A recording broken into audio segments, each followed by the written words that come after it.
which is, what about this spike protein? So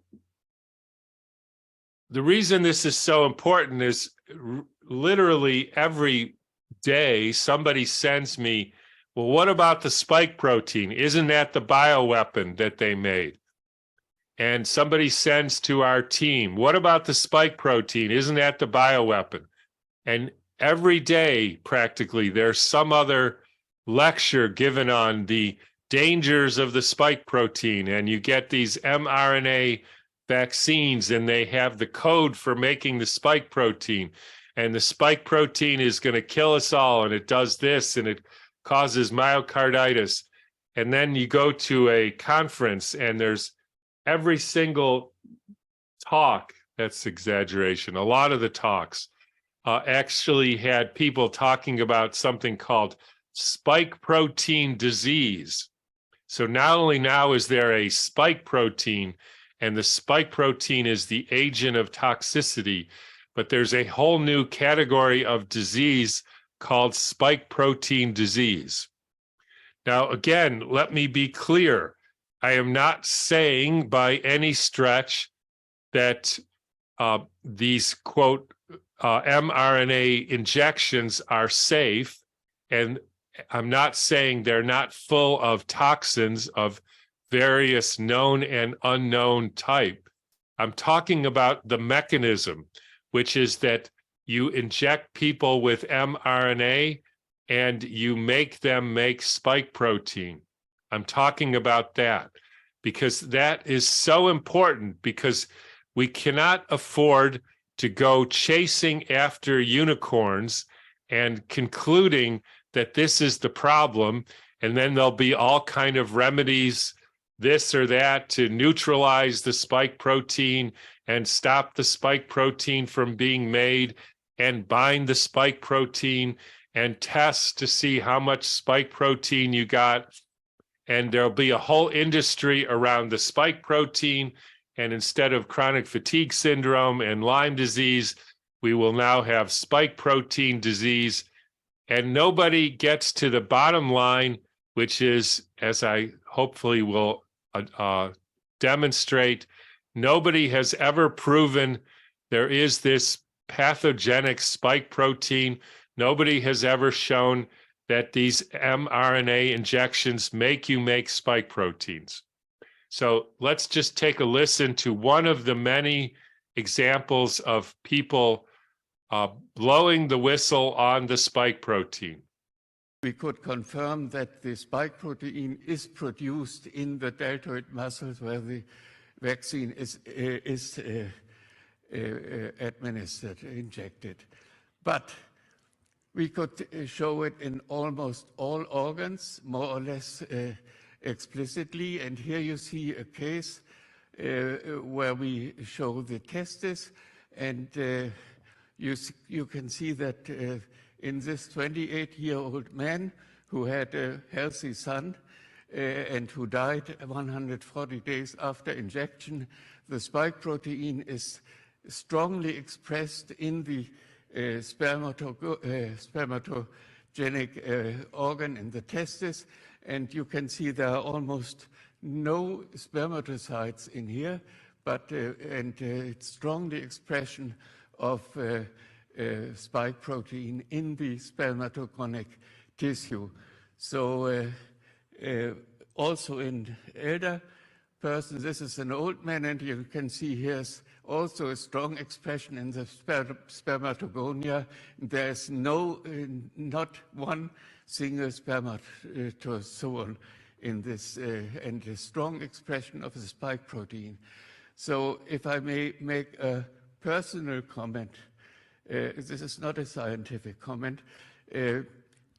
If I were a woman in fertile age, I would not plan a motherhood from a man who has been vaccinated, unless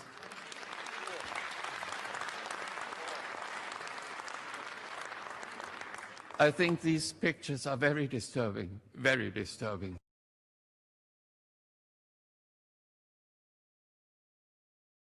Okay, and again, let me just, apparently this guy, Dr. Arne Burkhardt, has passed away recently, so that's unfortunate. And just to be clear, I'm not saying that there's nothing happening in the testicles of people who were vaccinated. The issue is, and I'm not saying that there isn't a fertility issue, that I'm not saying either. My guess is that there is. And I'm not saying that there isn't pathology in the testes that you can see. The issue that I'm talking about is this because of a, quote, spike protein?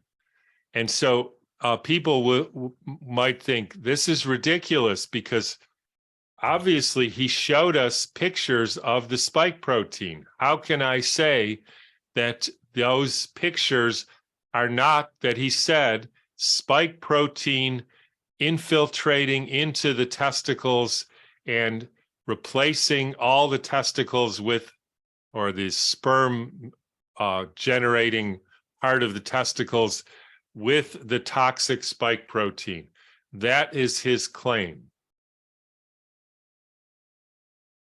Okay, so the whole thing here is, as we all know, it gets into the methods section. So how do you know that those stained areas in his pathology stain of the testicles, he claims those are stained of spike proteins? That stain means that those are positive identification of the spike protein in the testicle. So we need to know what they stained, what the procedure was, and is it in fact true that that process they used is a positive identification of the spike protein. So I took a look at one of the studies.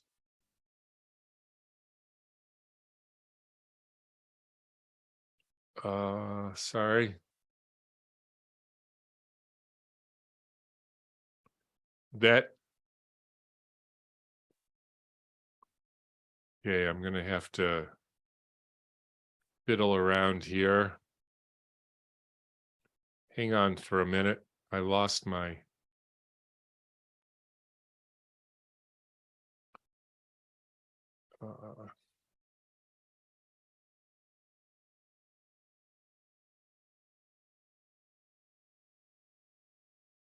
Whoop, nope, I got the wrong place. Sorry about that. Hang on 1 minute.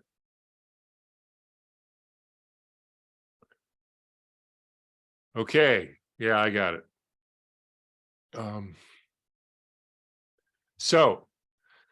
There are many studies talking about circulating spike proteins detected in post-COVID mRNA vaccine. This was one that I picked out that has to do with finding circulating spike proteins detected in post-COVID mRNA myocarditis. So this is something that we have all learned, that myocarditis is due to the fact that the mRNA injections cause you to make spike protein, and the spike protein is toxic to your circulation and to your heart, resulting in myocarditis, and in this case, in death. So the entire question here that I'm addressing is, how did they determine these circulating spike proteins? So circulating spike protein was detected. So the question we need to know is, how was it detected? So of course we go down to the methods section, and they first have a part about enrollment here, who they enrolled, and the number of people who were enrolled. They were some people who were healthy and some people who had post-vaccine myocarditis. So you can see that at Boston Children's Hospital and Mass General. So you go down to immediately the question, how did they did it? In brief, analysis of the plasma included anti-SARS-CoV-2 antibody profiling. serological profiling for autoantibodies and antibodies against previous infection, SARS-CoV-2 spike protein specific T cell responses, cytokine analysis, hematological profiling, and testing for circulating SARS-CoV-2 antigens. So, the first point I want to make, and this is the most important point about this whole thing, is that as far as I can tell, and I read many, many papers on the finding of spike proteins, including this one, every one of these tests, antibody profiling, autoantibodies, antibodies against previous infection, T cell responses, cytokine, those are proteins, circulating antigen studies, allegedly from SARS-CoV-2. Every one of these tests is an indirect measure of or analysis. Never do they actually find the circulating protein directly in the blood. And I want to say that again. There is no study that I found, or Stefano found, that Mike Stone found, and I would encourage everybody who's interested in this subject to read Mike Stone's brilliant piece called Specificity of Antibodies in his virology website, and to watch the interview that I did with Stefano. In no case do they actually assay directly in the blood or in the tissues for this protein. They are simply doing antibodies or so-called immune chemicals or immune markers or tests, other kinds of tests for antigens, never assaying directly for the proteins that they're calling the spike proteins. So the question then is, are antibodies actually specific for this protein? Because if they're not, and if the proper controls weren't done, then at the end of the day, all you know from those slides from Dr. Burkhart is there was a non-specific injury to the testicles of those people. And as a result of that non-specific injury to the testicles, the body made neutralizing proteins, which are erroneously called antibodies, as if they were part of some imaginary immune system. And these proteins, which are there to hopefully repair the tissue that was damaged through some toxic exposure, they stain, and so therefore you find them. And since you allege that they're specific to the spike protein, that's how you conclude that there was a spike protein was the cause of the damage. So I wanted to read a number of peer-reviewed statements that get into this whole question of specificity of antibodies. Because again, every single paper, and maybe at this point I can show this paper. So you could look at the you can look at the they say in the methods section you refer to the supplemental material. So here it is from that same paper with the myocarditis, and they go over who was in the study. That's the clinical cohort. And then they go into the collection data and what they did, and every single analysis, anti-SARS-CoV-2 antibodies. That's the first one. This is all antibody stuff. T cell analysis. These are T cell responses which are alleged to be specific for the spike protein. Cytokine. These are different chemicals that are released when an inflammatory event happens that are not specific to any spike protein. The antigens sound like they're measuring samples directly, but when you read the fine print, they're prepared with antibodies. So these are all antibody S1 antibodies were conjugated, each detector antibody. Every single detection process is based on antibodies. Never, ever did I find a direct analysis of the actual protein levels in the blood or the tissue. So let's get out of this for a minute. So the question, are the antibodies specific? So here's, I'm going to read 4 quotes which I pulled out from the medical literature on specificity of antibodies. Number 1, quote, I believe there is hardly an element of truth in and I have all the references here, a single element of truth in a single one of the basic hypotheses embodied in this theory.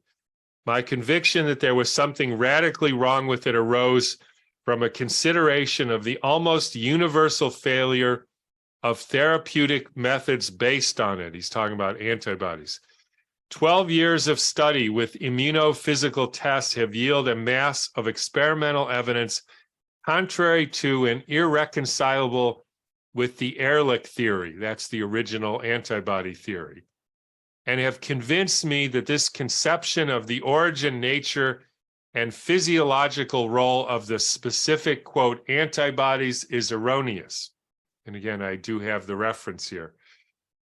Second quote, for example, it had become well known that children with A-gamma globulinemia, who consequently have no capacity to produce antibody after contracting measles or other zymotic diseases, nonetheless recover with long-lasting immunity.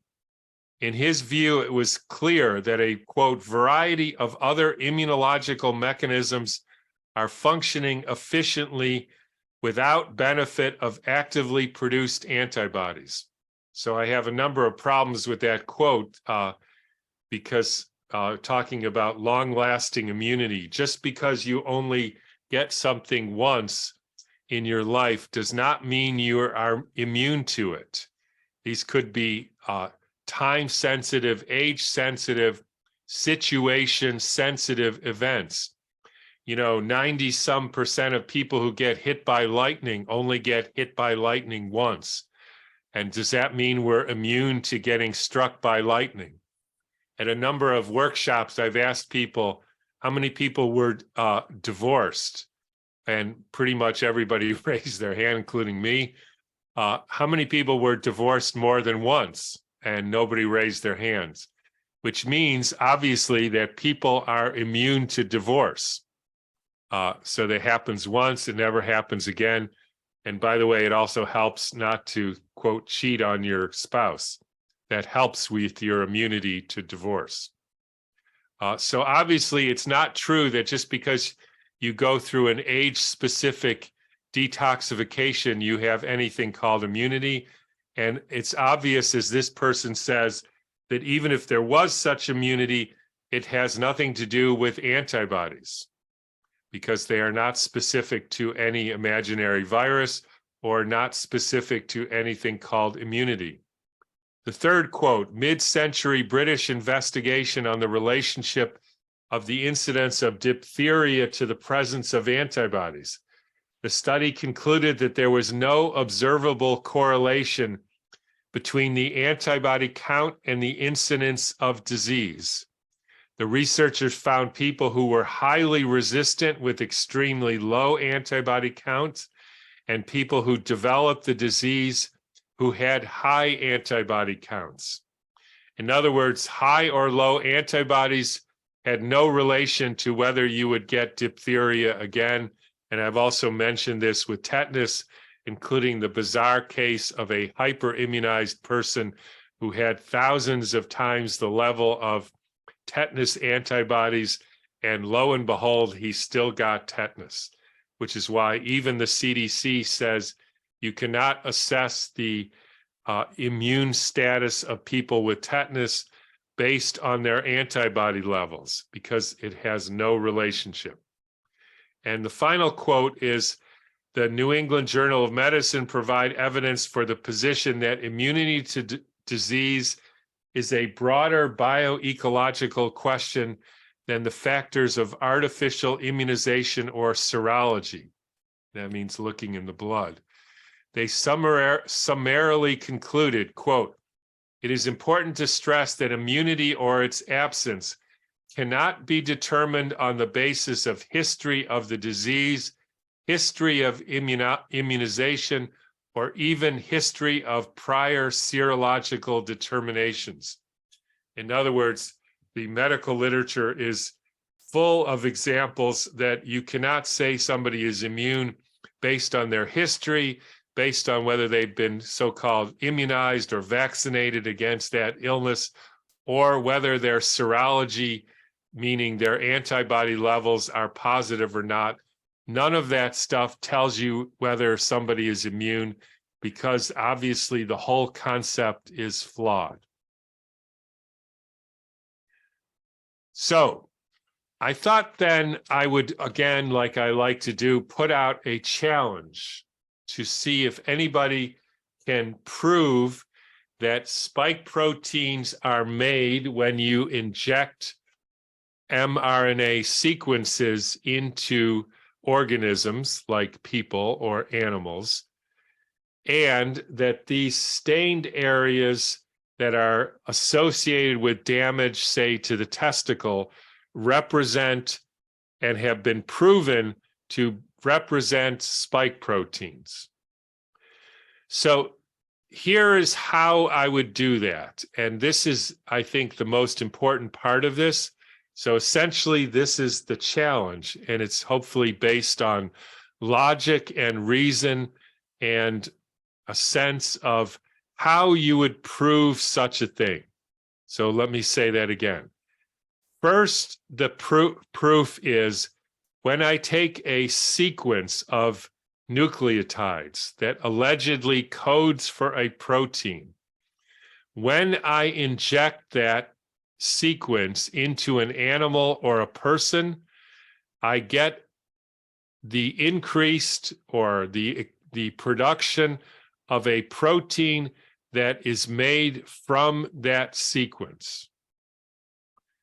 So the first problem with that is, in order to say that it's the sequence itself and only the sequence that is resulting in the increase of this protein, I would say erroneously called an antibody. But let's just say, in other words, what we know is that if you inject somebody with a substance, then you see an increase in the proteins in the blood.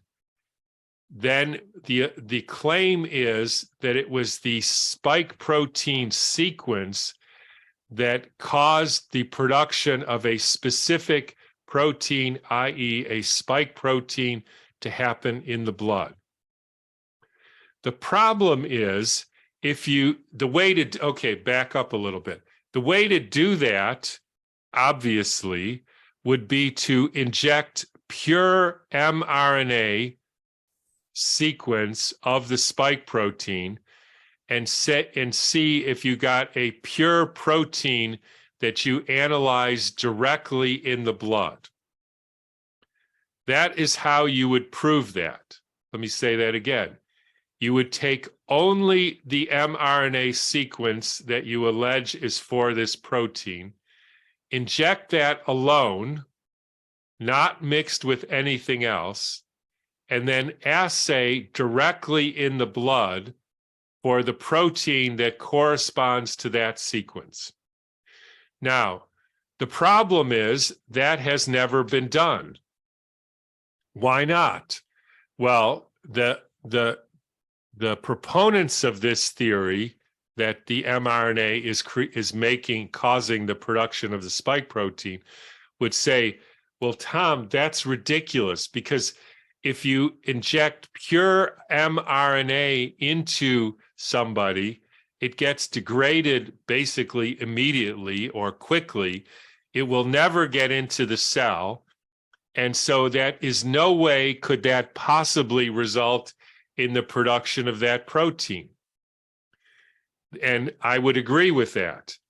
That means, I would say by definition, that you cannot prove your claim, because unless you have isolated the mRNA sequence, how do you know that it's the mRNA sequence and not something else in that injection that is resulting in the production of proteins?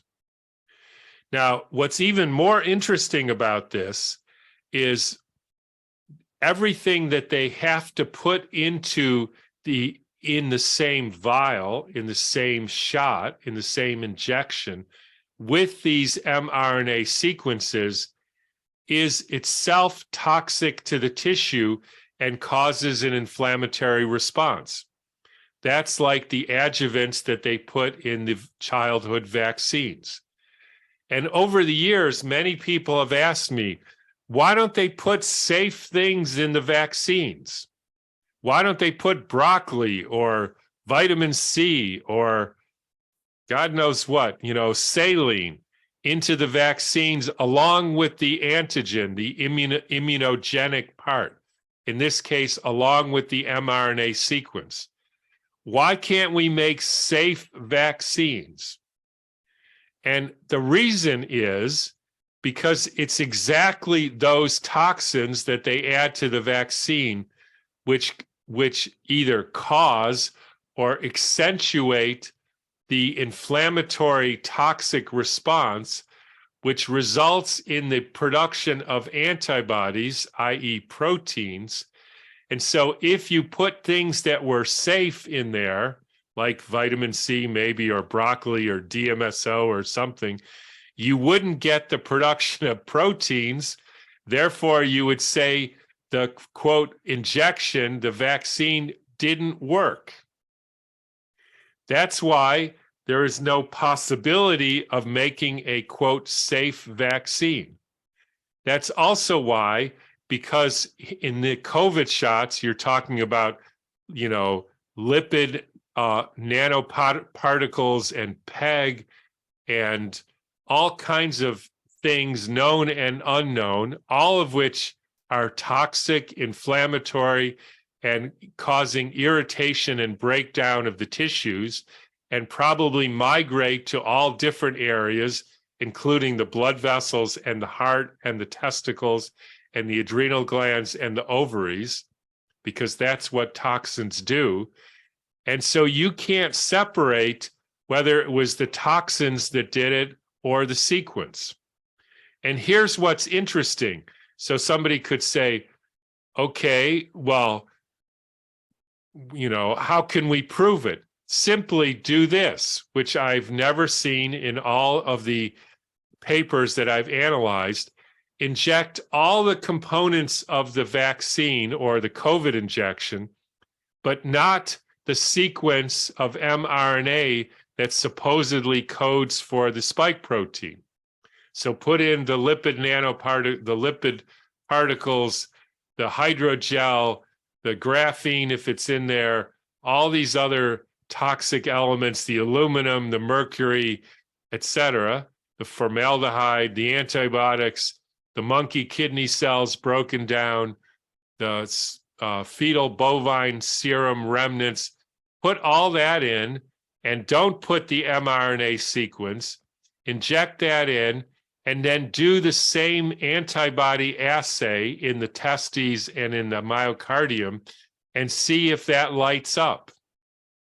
And shockingly, nobody has done that study, which would be the obvious and scientific way to show that it's not any of those things besides the mRNA.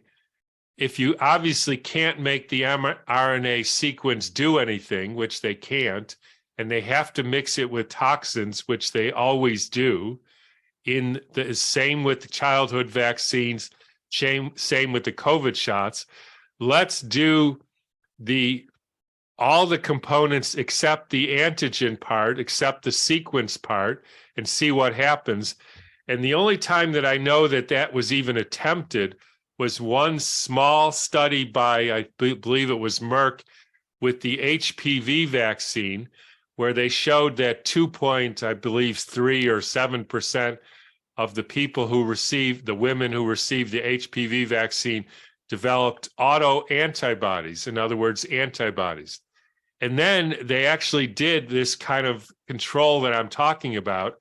They did the entire stuff that was in the vaccine without the HPV component. And lo and behold, they got the exact same number of people developing autoantibodies, which means that it had nothing to do with the antigen of the HPV.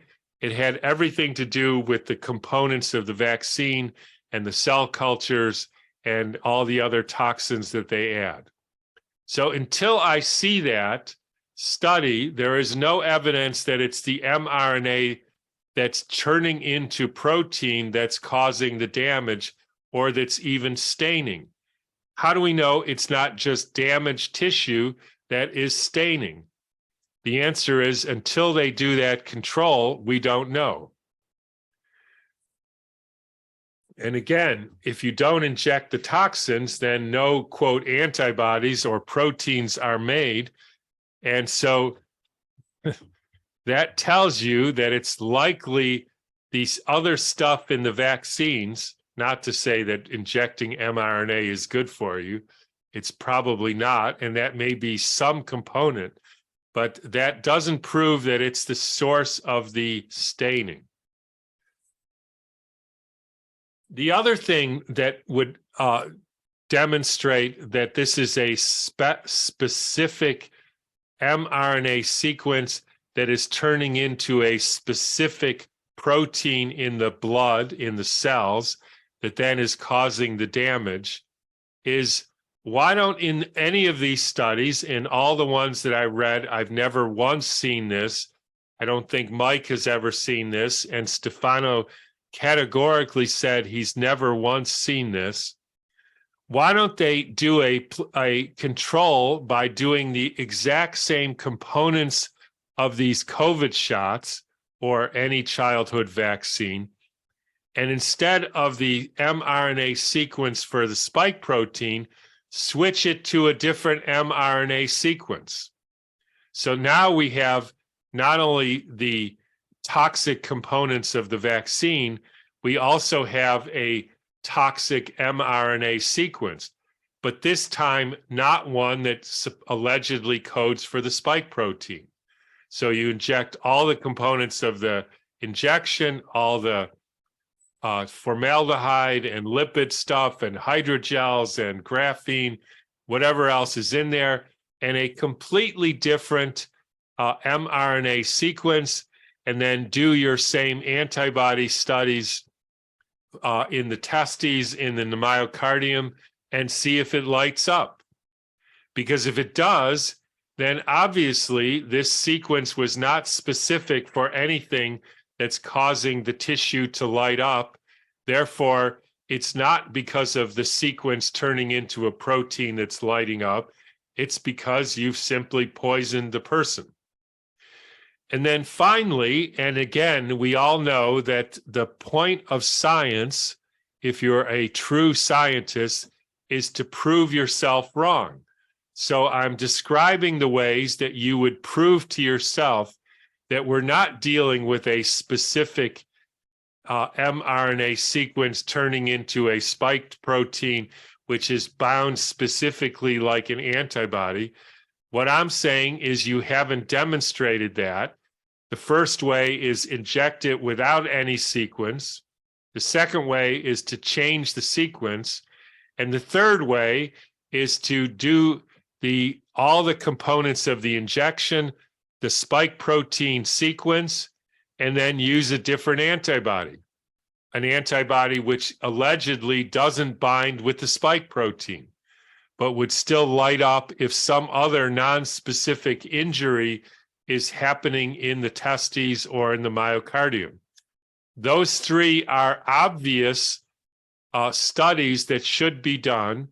And as far as I could tell, in none of these studies, and none of Burkhardt's references that he claims found this spike protein, None of them did any of those three. Certainly none of them did all three because they didn't do any of them.